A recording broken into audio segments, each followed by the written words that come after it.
Hey, it's Aaron, and today I'm with the 2023 Hyundai Santa Fe. The Santa Fe is sometimes overlooked just because it's not the newest in the small two-row SUVs right now.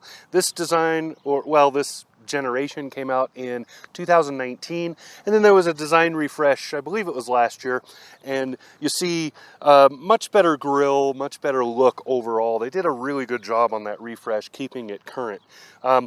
There are, I believe, 5 trim levels for this. There are 2 options for this as far as the engine goes. And then there are a couple of hybrid options on top of that. So the gasoline only models, this is one right here, there are 2 options. It's a 2.5 liter little 4-cylinder. There is a 191 horsepower standard, and then there is a 281 horsepower turbocharged. This is the turbocharged one. It is also all-wheel drive. There's front-wheel drive and all-wheel drive options. This is the all-wheel drive, which Hyundai calls H-Track. So this is a wonderful, wonderful vehicle. Seating for 5, pretty decent size, easy to park, all of that good stuff. I'll show you the working end, especially the cargo area it's really cool. I'll show you that, and then also the interior is really good and stuff. So we'll do a full walk around here. Wonderful vehicle that is often overlooked, and you can't forget Hyundai's warranty. Yeah, one of the longest in the business. It's a selling point. All right, let's talk about design, and then we'll get back in that working end. Hey, it's Aaron from AaronOnAutos.com, and today's review is brought to you by the Gary Sinise Foundation. Click the link below and donate.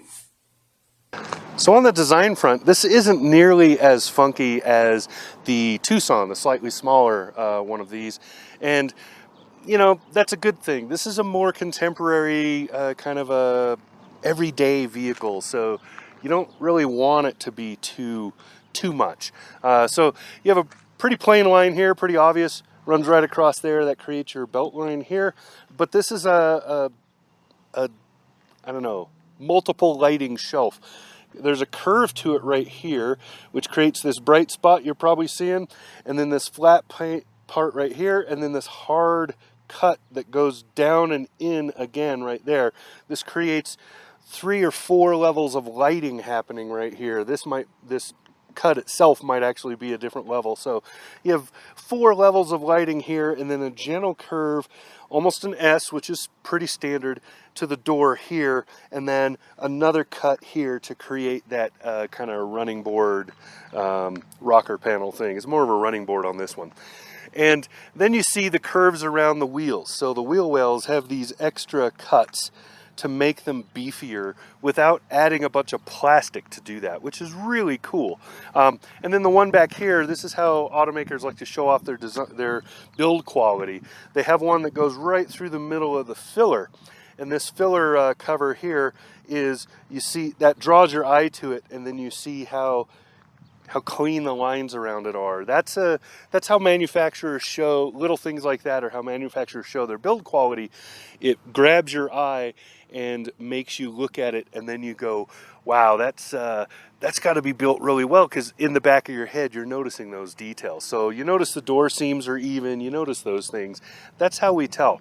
So up front here, you got a little dip in the hood here, and then it comes over, and that creates a similar thing to what's happening on the back end of the car.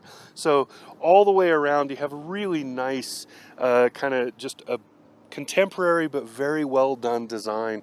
The roof rails add to everything, make it look a little taller than it really is, and it's just a great overall design. Now let's go look at what's happening in the cargo space, because there's some really cool stuff. Let's go check it out.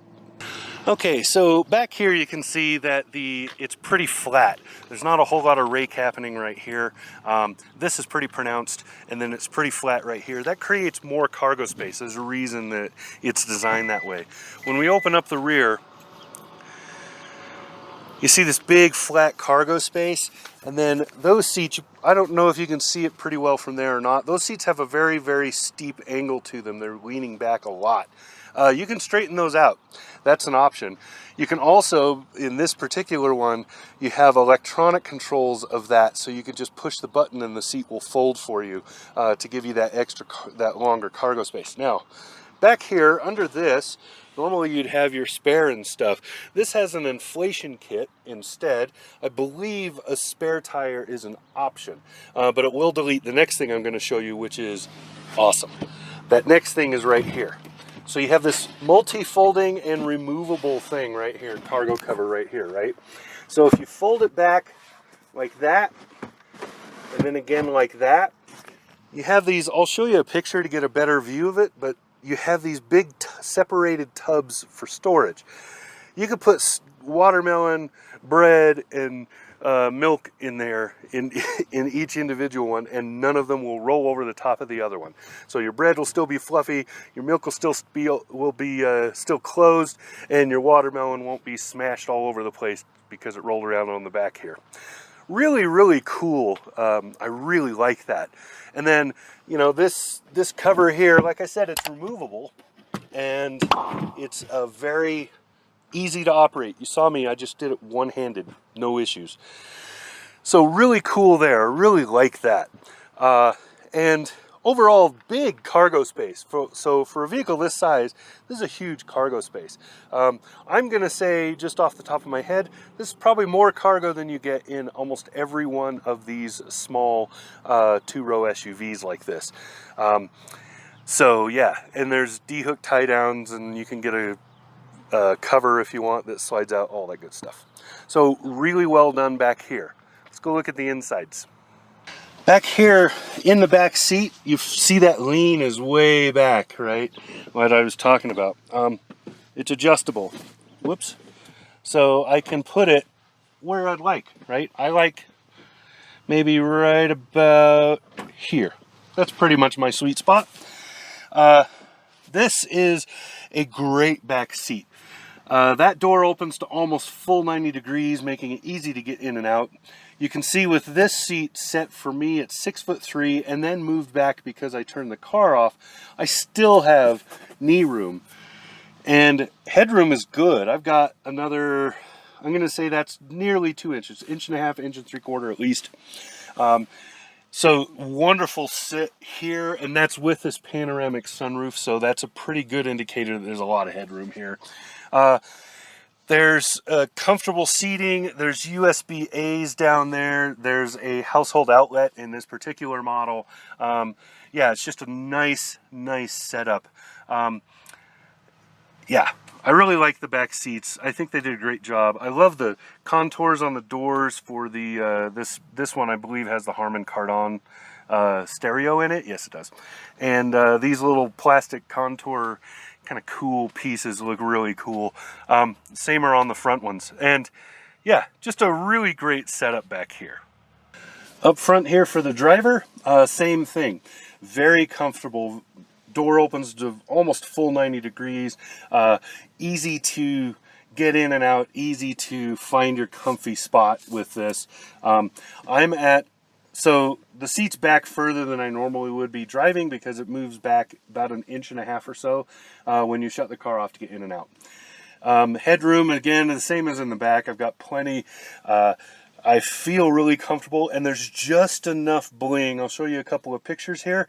Just enough bling to keep this interesting, and Hyundai did not dump all the buttons and try to put them on a giant screen. Instead, they have a usable screen, but they still have buttons for most everything, including shifting, which used to annoy me, but doesn't so much anymore. I'm getting more and more used to seeing it now, and so it's not as big of a deal.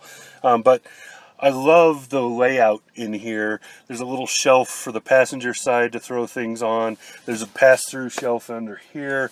There's lots of plugs. There's USBs. This has wireless charging. There's a 12 volt down there. There's a lot of little things in here to make it a comfortable, happy place, and a place where you can put your stuff, because we tend to carry a lot of stuff, right? Adam Sandler has a song about that. Well, how's it go? Wallet, keys, phone, wallet. Phone, wallet, keys, phone, well, something like that. Anyway, yeah, so that's what's happening here. Let's kind of wrap this up. I think, yeah, this is going to be a short one. Okay, there you go. That's what I got. That's the 2023 Hyundai Santa Fe. Really good family vehicle. Nice two-row setup. Comfortable, well done. Often overlooked because it's not the newest right now, but very much worth it. So, yeah. Oh, miles per gallon. I didn't talk about fuel economy. This is rated at 28 on the highway, and I was getting 27.5 on my highway loop. So that's pretty good. I would say most people are going to get somewhere close to the actual, the EPA's rating on this. So, yeah, nicely done. That's what I got. This has been Aaron, 2023 Hyundai Santa Fe. Talk to you again soon. Subscribe.